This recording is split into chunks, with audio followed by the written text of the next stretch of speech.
So we start our tour of Auschwitz I at the famous gates that say Arbeit macht frei, which translates to work sets you free. Already it feels gloomy and solemn, and so it should do. As we go through the famous gates, there's a building on the right hand side, and that was originally the mess hall. The site of Auschwitz I was originally a pre-war army barracks for the Polish army, and in June 1940 it was turned into a concentration camp by the Nazi Third Reich. To give you an idea of how cramped conditions got at the camp, each one of these buildings could hold up to 1,000 prisoners.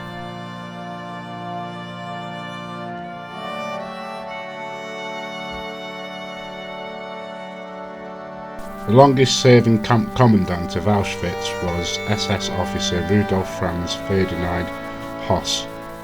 He had 2 periods of being camp commandant. He was responsible for introducing the gas Zyklon B as an effective method of extermination, and eventually was hung on sight.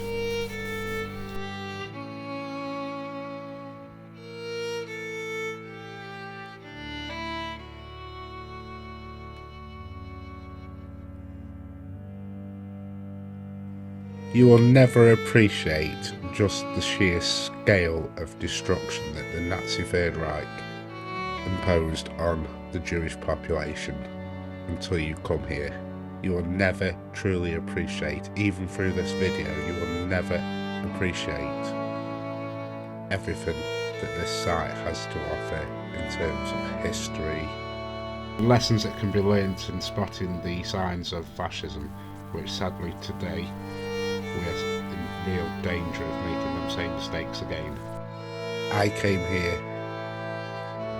3 months ago, and it's taken me 3 months to even look at the footage to try and put this video together. It is so moving.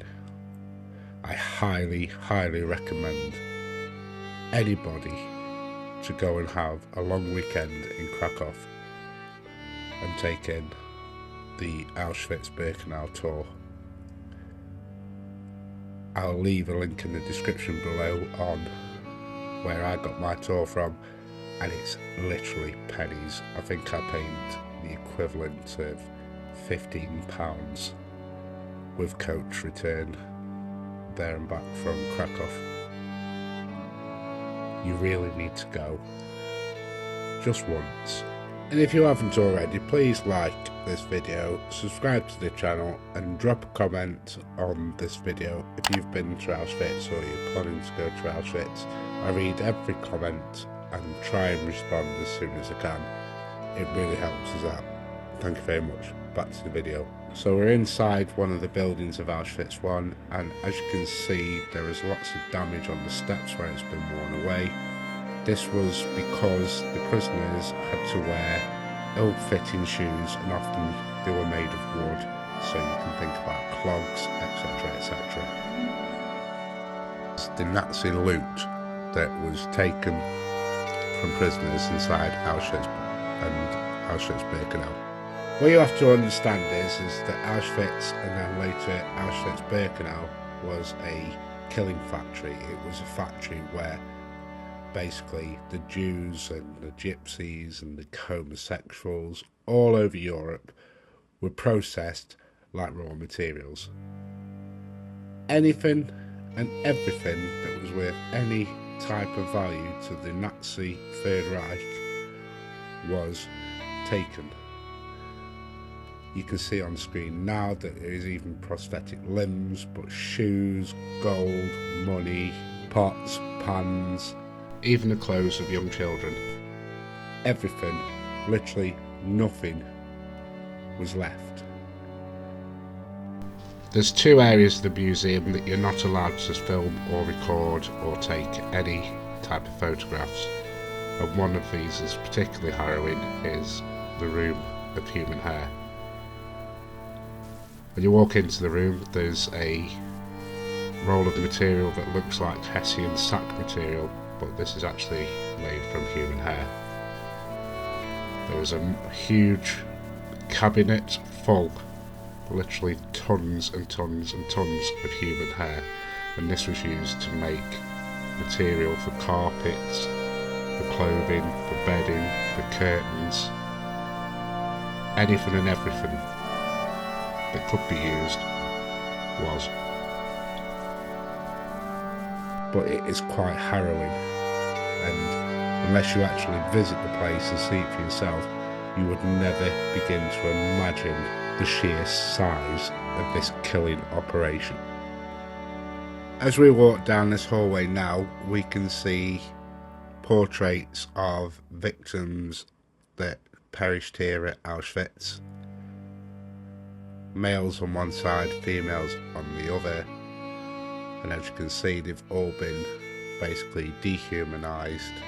They're all wearing the famous stripy pyjamas, all hair removed, and of course the famous tattoos that replaced the prisoners' names.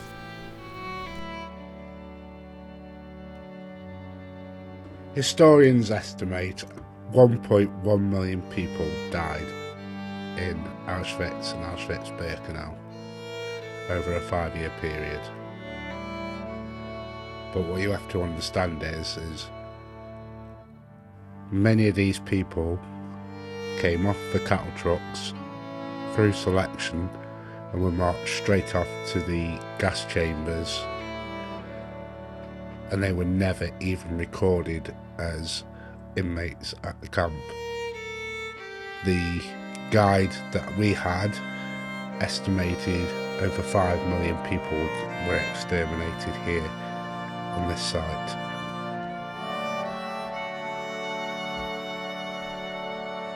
To give you an idea of scale, that's roughly the population of Ireland, Finland or New Zealand.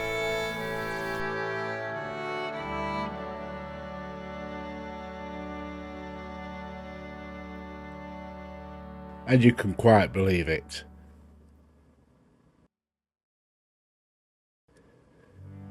Factually in front of you if you come and visit. Block 11 at Auschwitz I was one of the more sinister buildings on the complex. It was the camp jail. Living conditions in this place were even worse on the inside than they were on the outside. And let's be honest, outside wasn't really nice. This is the second building on the entire site where you cannot film in certain places. There is a basement where there is the dungeon, and again, out of respect, I complied with the rules and regulations of visiting Auschwitz. I didn't film. In fact, I didn't really film much in this block at all.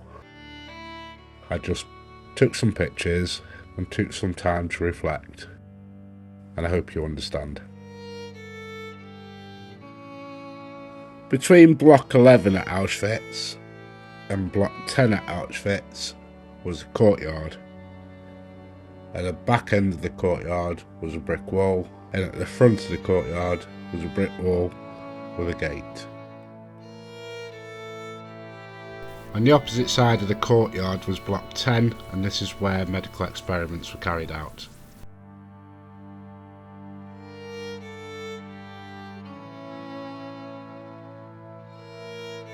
In the video that you can see that I've recorded, block 10's windows were all boarded up. At the end of the courtyard was a 10-foot by wide by 7-foot tall area where people met their death. Everybody came into Auschwitz alive and very few left alive. Shot, starvation, hung, gassed, or electrocuted on the fences.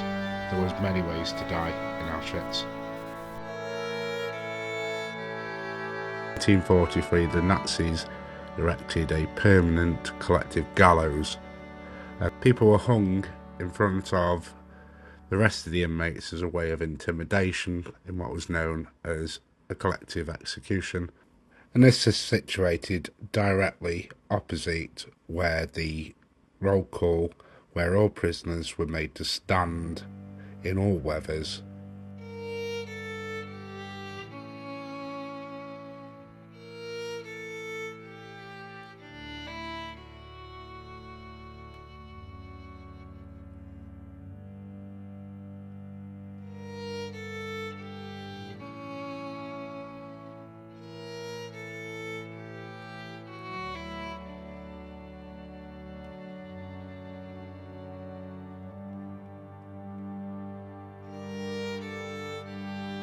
Male and female prisoners were not allowed to mix in Auschwitz, and on screen now you can see the barbed wire fence that was electrified, and this was used to segregate the male inmates and the female inmates. And so we're getting to the end of this tour of Auschwitz I, and we're heading to the gas chamber.